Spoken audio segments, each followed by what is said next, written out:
வணக்கம் நண்பர்களே. இன்று நாம் பார்க்க போகும் விஷயம் முருகன் வேல் ரகசியம் பற்றி.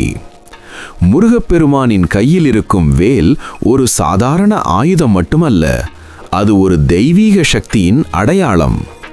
புராணங்களில் சொல்லப்படுவது என்னவென்றால், அசுரர்களை அழித்து உலகத்தை காப்பாற்ற பார்வதி தேவிதான் முருகனுக்கு இந்த வேலை கொடுத்தார். அதனால்தான் அந்த வேல் அம்மாவின் சக்தி நிறைந்த தெய்வீக வேல் என்று கூறப்படுகிறது.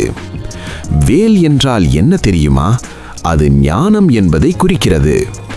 நம் வாழ்க்கையில் இருக்கும் அறியாமை, பயம், துக்கம், துன்பம் ஆகியவற்றை அழித்து நல்ல வழியில் நடத்தும் சக்தி முருகனின் வேலுக்கு உள்ளது என்று நம்பப்படுகிறது.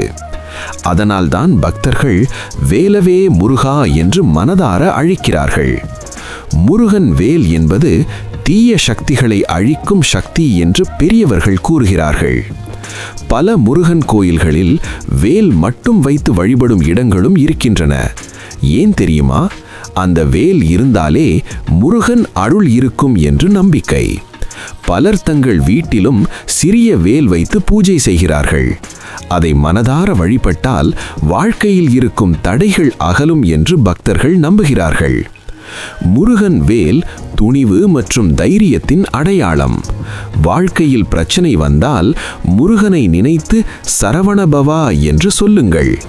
அந்த ஒரு வார்த்தையில் முருகன் அருள் இருக்கிறது என்று பெரியவர்கள் கூறுகிறார்கள்.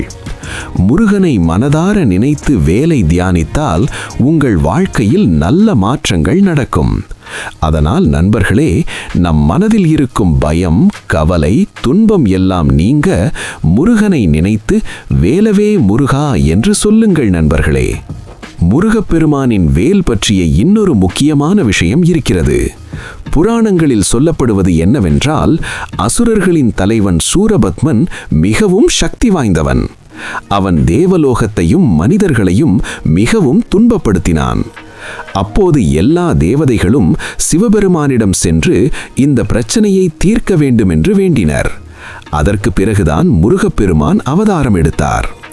அப்போது பார்வதி தேவி முருகனுக்கு ஒரு தெய்வீக ஆயுதத்தை கொடுத்தார். அதுதான் வேல். அந்த வேலின் சக்தியால் தான் முருகன் சூரபத்மனை வென்றார். அதனால்தான் முருகன் வேல் என்பது தீமையை அழிக்கும் தெய்வீக சக்தி என்று கூறப்படுகிறது. முருகன் கோயில்களில் பல இடங்களில் நீங்கள் பார்த்திருப்பீர்கள். சில இடங்களில் முருகன் சிலை இல்லாமல் வேல் மட்டும் வைத்து வழிபடுவார்கள். அதற்கு காரணம், அந்த வேல் இருந்தாலே முருகன் அருள் இருக்கும் என்று நம்பிக்கை. பழனி, திருச்செந்தூர், சுவாமிமலை போன்ற பல புனித இடங்களில் முருகன் வேலுக்கு மிகவும் முக்கியத்துவம் உள்ளது.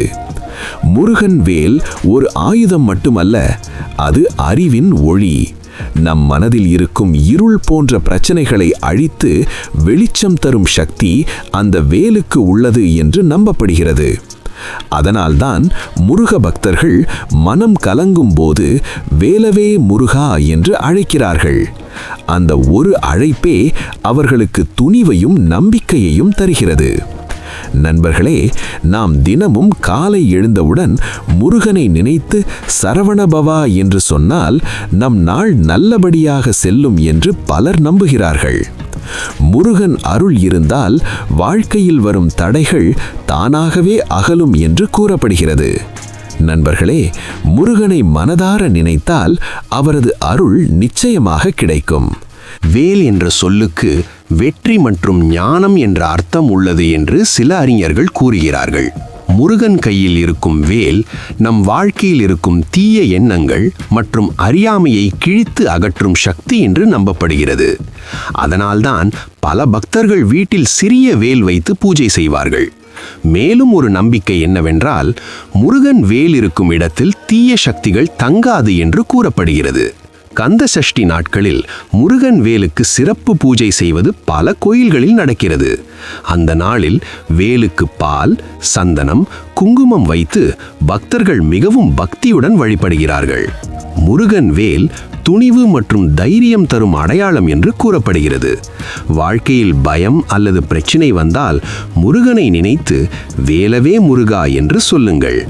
அந்த நம்பிக்கையே உங்கள் மனதிற்கு பெரிய சக்தியை தரும். முருகப்பெருமானின் வேல் ஒரு ஆயுதம் மட்டுமல்ல, அது அம்மா பார்வதி தேவியின் சக்தியின் வடிவம் என்று கூறப்படுகிறது. பார்வதி தேவி தன் தெய்வீக சக்தியை ஒரு வேலாக மாற்றி முருகனுக்கு கொடுத்ததாக புராணங்களில் சொல்லப்படுகிறது.